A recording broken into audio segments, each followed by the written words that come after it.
ভেনেজুয়েলায় নতুন সরকার গঠন না হওয়া পর্যন্ত দেশটি পরিচালনা করবে যুক্তরাষ্ট্র। ভেনেজুয়েলাকে ধনী ও নিরাপদ রাষ্ট্র বানানোর প্রতিশ্রুতি দিয়েছেন মার্কিন প্রেসিডেন্ট ডোনাল্ড ট্রাম্প। এর আগে ভেনেজুয়েলায় বড় ধরনের সামরিক অভিযানের পর দেশটির প্রেসিডেন্ট নিকোলাস মাদুরো ও তার স্ত্রীকে আটক করে যুক্তরাষ্ট্র। তাদের নিউ ইয়র্কে নেওয়া হচ্ছে বলে জানিয়েছে ফক্স নিউজ। এই ঘটনার পর ভেনেজুয়েলা জুড়ে জরুরি অবস্থা জারি করা হয়েছে। আশিকুর রহমান জানাচ্ছে বিস্তারিত। স্থানীয় সময় শনিবার ভোররাতে লাতিন আমেরিকার দেশ ভেনেজুয়েলার রাজধানী কারাকাস সহ দেশটির একাধিক স্থানে হামলা চালায় মার্কিন সেনারা। আতঙ্কে কেঁপে ওঠে পুরো শহর।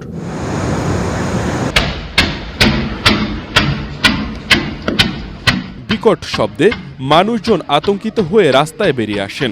শহরের দক্ষিণ অংশে একটি বড় সামরিক ঘাঁটির কাছে বিদ্যুৎ সংযোগ বিচ্ছিন্ন হয়ে পড়ে। তবে এসব বিস্ফোরণের সঠিক কারণ জানা যায়নি। হামলার কিছুক্ষণ পর ভেনেজুয়েলার প্রেসিডেন্ট নিকোলাস মাদুরো ও তার স্ত্রী সিলিয়া ফ্লোরেসকে আটকের দাবি করেন মার্কিন প্রেসিডেন্ট ডোনাল্ড ট্রাম্প। সামাজিক যোগাযোগ মাধ্যম ট্রুথ সোশ্যালে তিনি জানান, নিকোলাস মাদুরো ও তার স্ত্রীকে আটক করে ভেনেজুয়েলার বাইরে নিয়ে যাওয়া হয়েছে। তিনি বলেন, অভিযানটি যুক্তরাষ্ট্রের আইন প্রয়োগকারী সংস্থাগুলোর সঙ্গে সমন্বয়ের মাধ্যমে পরিচালিত হয়েছে। সংবাদ সম্মেলনের মাধ্যমে এ বিষয়ে জানানোর ঘোষণাও দেন তিনি। তবে এই হামলার বিষয়ে বিস্তারিত কোনো তথ্য এখনও হোয়াইট হাউস বা পেন্টাগন থেকে আনুষ্ঠানিকভাবে জানানো হয়নি।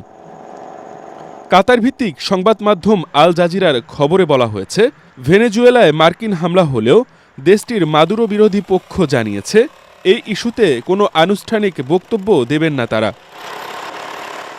এ ঘটনার পর ভেনেজুয়েলা জুড়ে জরুরি অবস্থা জারি করা হয়েছে। দেশটির সরকারের পক্ষ থেকে জানানো হয়েছে, কারাকাস, মিরান্ডা, আরাগুয়া এবং লাগুয়াইয়ার হামলা করেছে যুক্তরাষ্ট্র। এটিকে যুক্তরাষ্ট্রের সামরিক আগ্রাসন হিসেবে বর্ণনা করেছে মাদুরো সরকার। এ ঘটনার খবর ছড়িয়ে পড়ার পরপরই বিশ্ব রাজনীতিতে চরম উত্তেজনা সৃষ্টি হয়েছে। লাতিন আমেরিকার এই দেশটির রাজনৈতিক পরিস্থিতি দীর্ঘকাল ধরেই অস্থিরতার মধ্যে ছিল। কিছুদিন আগেই মাদুরোকে গ্রেফতার করার বিষয়ে তথ্য দেওয়ার জন্য $5 কোটি পুরস্কার ঘোষণা করেছিল যুক্তরাষ্ট্র। যদি ট্রাম্পের এই দাবি সত্য হয়, তবে এটি বর্তমান সময়ের সবচেয়ে বড় আন্তর্জাতিক সামরিক ও রাজনৈতিক ঘটনা হিসেবে গণ্য হবে। আশিকুর রহমান, ATN বাংলা।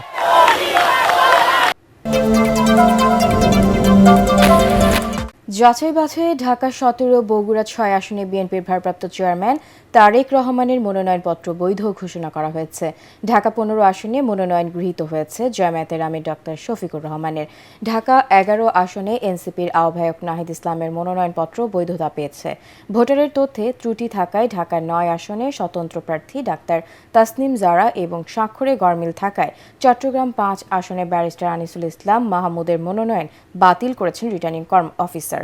এদিকে বগুড়ায় বাতিল হলেও ঢাকা 18 আসনে মাহমুদুর রহমান মান্নার মনোনয়ন বৈধ ঘোষণা করা হয়েছে। মিজান শাহজাহানের রিপোর্ট। সারা দেশে রিটার্নিং কর্মকর্তার কার্যালয়ে 5 দিন ধরে চলা মনোনয়নপত্র যাচাই বাছাই চলবে রোববার পর্যন্ত। ঢাকা 17 আসনে বিএনপির ভারপ্রাপ্ত চেয়ারম্যান তারেক রহমানের মনোনয়নপত্র বৈধ ঘোষণা করেছেন রিটার্নিং কর্মকর্তা। বগুড়া 6 আসনেও তার মনোনয়নপত্র যাচাই বাছাই শেষে বৈধ ঘোষণা করেন জেলা প্রশাসক ও রিটার্নিং কর্মকর্তা তৌফিকুর রহমান। বগুড়া 7, গাবতলী, শাহজাহানপুর আসনে বিএনপির প্রার্থী হিসাবে মনোনয়নপত্র জমা দিয়েছিলেন দলটির চেয়ারপারসন বেগম খালেদা জিয়া। মৃত্যুজনিত কারণে তার মনোনয়নপত্র বাতিল ঘোষণা করেন রিটার্নিং কর্মকর্তা। এই আসনে বিএনপির বিকল্প প্রার্থী গাবতলী উপজেলা বিএনপির সভাপতি মোর্শেদ মিল্টনের মনোনয়নপত্র বৈধ ঘোষণা করা হয়েছে। ঠাকুরগাঁও 1 আসনে বিএনপির মহাসচিব মির্জা ফখরুল ইসলাম আলমগীরের মনোনয়নপত্র বৈধ ঘোষণা করেছেন রিটার্নিং কর্মকর্তা ইশরাত ফারজানা। ঢাকা 15 আসনে জামাতের প্রার্থী দলটির আমির ডাক্তার শফিকুর রহমান ও বিএনপির প্রার্থী শফিকুল ইসলাম মিল্টনের প্রার্থিতা বৈধ ঘোষণা করা হয়েছে। ঢাকা 11 আসনে বৈধ ঘোষণা করা হয়েছে এনসিপির আহ্বায়ক নাহিদ ইসলামের মনোনয়নপত্র।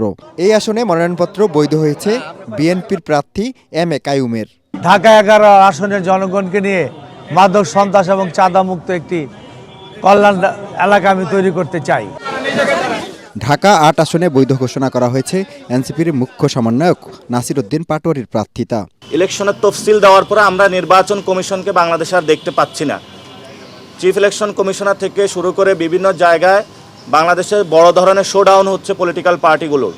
আমরা সেই বিষয়ে নির্বাচন কমিশনকে আহ্বান জানাবো, যদি আপনি দায়িত্ব পালনে কোথাও অপারগতা দেখেন বা কোথাও থেকে প্রেশার ফিল করেন, জনগণের সামনে আসুন, জনগণকে চেহারা দেখান। ঢাকা ৬ আসনে বিএনপির ইশরাক হোসেন ও ঢাকা ১০ আসনে একই দলের রবিউল ইসলাম রবির মনোনয়নপত্র বৈধ হয়েছে। সকলেই যাতে ভোট কেন্দ্রে উপস্থিত হয়ে যার যার পছন্দসই মার্কায় তারা ভোট দিতে পারেন অথবা প্রার্থীদেরকে ভোট দিতে পারেন, সেটি নিশ্চিত করার জন্য আমরা সকল কিছু করার জন্য প্রস্তুত রয়েছি। অন্যদিকে ঢাকা ৯ আসনে এনসিপির সদ্য পদত্যাগকারী সিনিয়র যুগ্ম সদস্য সচিব ডাক্তার তাসলিম জারার মনোনয়নপত্র বাতিল করেছেন রিটার্নিং কর্মকর্তা। নির্বাচন কমিশনে আপিলের সিদ্ধান্ত নিয়েছেন এই স্বতন্ত্র প্রার্থী। আজকেই যেটা চ্যালেঞ্জ হলো, আসলে আমাদের তো রাইট টু ইনফরমেশন ওভাবে থাকে না। যারা এত কষ্ট করে স্বাক্ষর দিয়েছেন তাদের জন্য নির্বাচন কমিশন কোনো উপায়ও রাখে নাই জানার যে তিনি কোন আসনের ভোটার। আমরা এত কিছু বলি, আমাদের অধিকারের কথা বলি, কিন্তু এই বেসিক তথ্যটা জানার পর্যন্ত আমাদের কোনো উপায় রাখা হয় নাই। এদিকে নোয়াখালী ১ আসনে প্রার্থিতা বৈধ ঘোষণা করা হয়েছে বিএনপির প্রার্থী ব্যারিস্টার AM মাহবুবউদ্দিন খোকনের। মনোনয়নপত্র যাচাই বাছাই শেষে দিনাজপুর ৩ আসনে বিএনপির বিকল্প প্রার্থী সৈয়দ জাহাঙ্গীর আলমের মনোনয়নপত্র বৈধ ঘোষণা করা হয়েছে। এই আসনে প্রার্থী ছিলেন বেগম খালেদা জিয়া। এদিকে ব্রাহ্মণবাড়িয়া ৬ আসনে বিএনপির জোট প্রার্থী হিসাবে মনোনয়ন বৈধ হয়েছে গণসংহতি আন্দোলনের জোনায়েদ সাকির। মনোনয়নপত্রের স্বাক্ষরে মিল না থাকায় চট্টগ্রাম ৫ আসনের সংসদ সদস্য প্রার্থী জাতীয় পার্টির একাংশের চেয়ারম্যান ব্যারিস্টার আনিসুল ইসলাম মাহমুদের মনোনয়ন বাতিল করা হয়েছে। জামালপুর ১ আসনে বিএনপির কেন্দ্রীয় কমিটির কোষাধ্যক্ষ রশিদুজ্জামান মিল্লাতের মনোনয়নপত্র বৈধ ঘোষণা করেছেন রিটার্নিং অফিসার মোহাম্মদ ইউসুফ আলী। খুলনা এ পর্যন্ত ৬ আসনের ৫টিতে বাছাই শেষ হয়েছে। ৪২ প্রার্থীর মধ্যে ১০টি মনোনয়নপত্র বাতিল ও একটি স্থগিত করা হয়েছে। পঞ্চগড় ১ আসনে ১১ দলীয় জোটের প্রার্থী হিসাবে এনসিপির মুখ্য সংগঠক সার্জিস আলম, বিএনপির কেন্দ্রীয় কমিটির আন্তর্জাতিক বিষয়ক সম্পাদক ব্যারিস্টার নওশাদ জমিরের মনোনয়নপত্র বৈধ ঘোষণা করেছেন রিটার্নিং কর্মকর্তা। মামলা সংক্রান্ত জটিলতার কারণে সাতক্ষীরা ১ আসনে বিএনপির প্রার্থী হাবিবুল ইসলাম হাবিবের মনোনয়ন স্থগিত করা হয়েছে। বরিশাল ২ আসনে বিএনপির মনোনীত প্রার্থী সর্দার শরফুদ্দিন আহমেদ সান্টু ও একই আসনে জামাতের প্রার্থী আব্দুল মান্নানের মনোনয়ন স্থগিত করেছেন রিটার্নিং কর্মকর্তা খায়রুল আলম সুমন। যশোর ৫ ও ৬ আসনে জাপা ও ইসলামী আন্দোলনের প্রার্থীসহ ৬ জনের মনোনয়ন বাতিল করেছেন রিটার্নিং কর্মকর্তা। Mizan Shahjahan, ATN Bangla.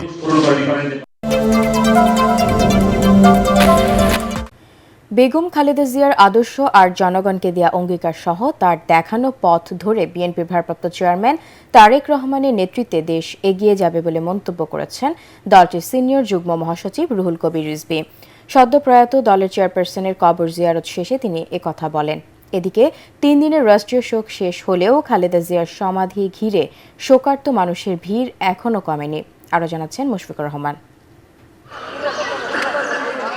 BNP chairperson Begum Khaleda জিয়ার মৃত্যুতে ৩ দিনের রাষ্ট্রীয় শোক পালন শেষ হলেও তার সমাধি ঘিরে শোকার্ত মানুষের ঢল থামেনি।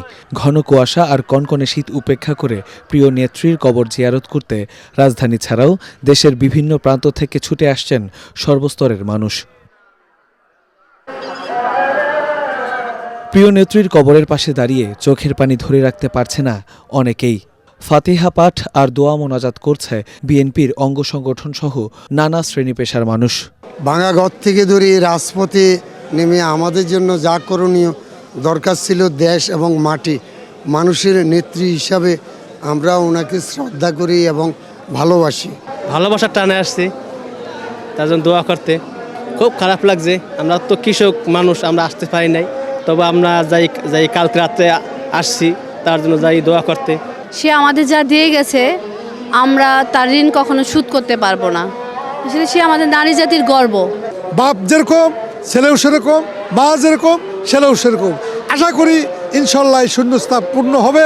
নেতাকর্মীদের নিয়ে বেগম খালেদা জিয়ার কবরে শ্রদ্ধা জানাতে আসেন জাতীয়তাবাদী মহিলা দল। শেখ হাসিনা সরকার ইচ্ছাকৃতভাবে কারাগারে বেগম খালেদা জিয়াকে ভুল চিকিৎসার মাধ্যমে মৃত্যুর দিকে ঠেলে দিয়েছিল বলে অভিযোগ করেন বিএনপির নেতারা।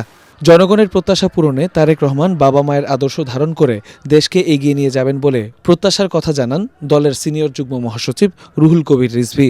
বেগম খালেদা জিয়া যে আদর্শ যে নৈতিকতা, যে অঙ্গীকার জনগণের কাছে দিয়েছিলেন, তার দেখানো পথ দিয়ে এগিয়ে গেলেই আমরা গণতন্ত্র সমুন্নত রাখতে পারবো, আমরা দেশের পতাকাকে ধরে রাখতে পারবো, স্বাধীনতাকে ধরে রাখতে পারবো, সার্বভৌমত্বকে ধরে রাখতে পারবো। এবং তার জ্যেষ্ঠ পুত্র বিএনপির ভারপ্রাপ্ত চেয়ারম্যান জনাব তারেক রহমান, তার যে পতাকা তিনি হাতে নিয়েছেন, তার মায়ের প্রদর্শিত পথ ধরেই তিনি এগিয়ে নিয়ে যাবেন এই দেশকে।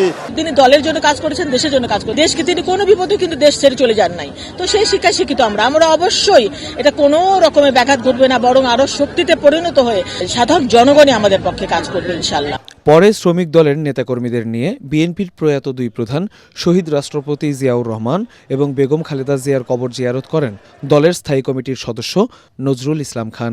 শ্রমজীবী মানুষের কল্যাণের জন্য অনেক কিছু তিনি করেছেন এবং তার বিশেষ গুরুত্বপূর্ণ হলো শ্রম কল্যাণ ফাউন্ডেশন, লেবার ওয়েলফেয়ার ফাউন্ডেশন, যে ফাউন্ডেশনের তহবিলের ব্যবস্থা করে গেছেন তিনি। আজ কোটি কোটি টাকা সেই তহবিলে এবং তা দিয়ে দুস্থ শ্রমিকদের জন্য কল্যাণমূলক কাজ করা হয়। এই মানুষ দুজন আমাদের অত্যন্ত শ্রদ্ধার মানুষ, আমরা তাদের আত্মার মাগফিরাত কামনা করি। নতুন প্রজন্ম বেগম খালেদা জিয়ার আদর্শকে ধারণ করে দেশকে এগিয়ে নিয়ে যাবে, সেই প্রত্যাশাই করেন সমাধিতে আসা অসংখ্য মানুষ। মুশফিকুর রহমান, এটিএন বাংলা, ঢাকা।